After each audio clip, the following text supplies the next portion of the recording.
26, verse 11. You always have the poor with you, but you won't always have me. For when she poured this oil on my body, she did it to prepare me for burial. Amen, I tell you, wherever this good news is proclaimed in all the world, what she has done will also be told in memory of her.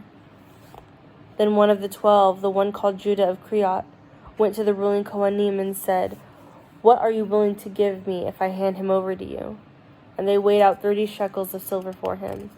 From then on, Judah began looking for a chance to hand him over. Now the first day of Matzvah, the disciples came to Yeshua, saying, Where do you want us to prepare for you to eat the Passover? He said, Go into the city to a certain man and tell him, The teacher says, My time is near. At your house I am to keep the Passover with my disciples. The disciples did as Yeshua had ordered them, and they prepared the Passover. Now when it was evening, Yeshua was reclining at the table with the 12, and as they were eating, he said, Amen, I tell you, one of you will betray me. And being very sorrowful, they began each one to say to him, I'm not the one, am I, Master? And he replied, The one who dipped his hand in the bowl with me, he's the one who will betray me. The Son of Man indeed goes, just as it is written about him, but woe to that man whom by the Son of Man is betrayed. It would have been better for that man if he had not been born. And Judah, the one betraying him, replied, I'm not the one, am I, Rabbi? Yeshua said to him, You've said it yourself. Now while they were eating, Yeshua took matzvah, and after he offered the bracha, he broke it and gave it to the disciples, and said, Take it, eat, this is my body. And he took a cup, and after giving thanks, he gave to them, saying, Drink from it, all of you, for this is my blood of the covenant, which is poured out for many of the removal of my sins. But I say to you, I will never drink of this fruit of the vine from now on, until that day when I drink it anew with you in my Father's kingdom. After singing the Hallel, they went to the Mount of Olives. Then Yeshua said to them, This night you will all fall away because of me, for it is written, I will strike the shepherd, and the sheep of the flock will be scattered. But after I am raised up, I will go before you to the Galilee. But Peter replied to him, Though all will fall away because of you, I'll never fall away. Yeshua said to him, Truly I tell you, this very night before the rooster crows, you will deny me 3 times. Even if I must die with you, Peter says to him, I'll never deny you. And so said all the disciples. Then Yeshua comes with them to a place called Gethsemane? And he tells all the disciples, Sit here while I go over there and pray. And he took along Peter and Zebedee's 2 sons, and he began to be sorrowful and troubled. Then he tells them, My soul is deeply grieved, even to the point of death. Stay here and keep watch with me. Going a little further, he fell face down and prayed, saying, My Father, if it is possible, let this cup pass from me. Yet not as I will, but as you will. Then he comes to the disciples and finds them sleeping, and he tells Peter, So couldn't you keep watch with me for 1 hour? Keep watching and praying so that you won't enter into temptation. The spirit is willing, but the flesh is weak.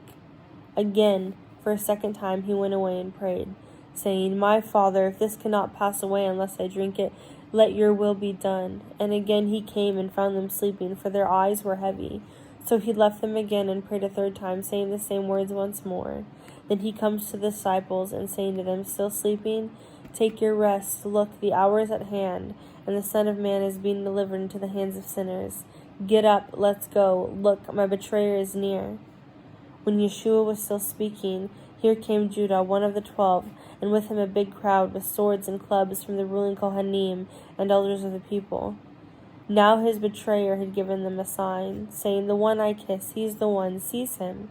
And immediately Judah drew near to Yeshua and said, Shalom, Rabbi, and kissed him.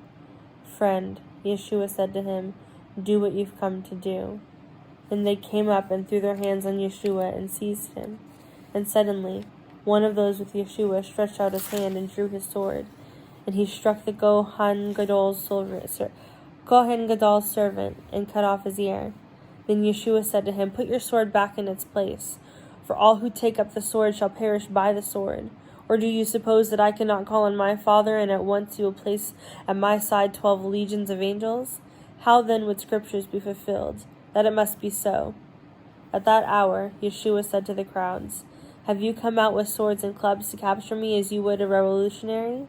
Every day I sat teaching at the temple and you didn't seize me. But all this happened so that the writings of the prophets would be fulfilled." Then all the disciples fled, abandoning him. Now those who had seized Yeshua led him away to Caiaphas, the Kohen Gadol, where the Torah scholars and elders were gathered. Peter was following him from a distance as far as the courtyard of the Kohen Gadol, and after going inside he was sitting with the guards to see the outcome. Now the ruling Kohanim and all the Sanhedrin kept trying to get a false testimony against Yeshua so that they could put him to death, but they found none. Though many false witnesses came forward, at the last 2 came forward and said, "This fellow said, I'm able to destroy the temple of God and rebuild it in 3 days. And the Kohen Gadol stood up and said to Yeshua, "Have you no answer? What's this they're testifying against you?" But Yeshua kept silent. The Kohen Gadol said to him, "I charge you under oath by the living God. Tell us if you are Messiah ben Elohim." "As you have said," replied Yeshua. "Besides that, I tell you, soon after you will see the Son of Man sitting at the right hand of the power of the coming on the clouds of heaven." And the Kohen Gadol tore his clothes and said, "Blasphemy! Why do we need any more witnesses? Look, you've heard the blasphemy. What's your verdict?" "Guilty," they answered. "He deserves death." Then they spat in his face and pounded him with their fists. Others slapped him and demanded, "Prophesy to us, you Messiah. Which one hit you?" Meanwhile, Peter was sitting in the courtyard, and a servant girl came up to him and said, "You were also with Yeshua of Galilee." But he denied it before everyone, saying, "I don't know what you're talking about." And when he went into the porch, another servant girl saw him and said to those who were there, "This man is with Yeshua ha-Nazrati." Again, he denied it with an oath, "I don't know the man."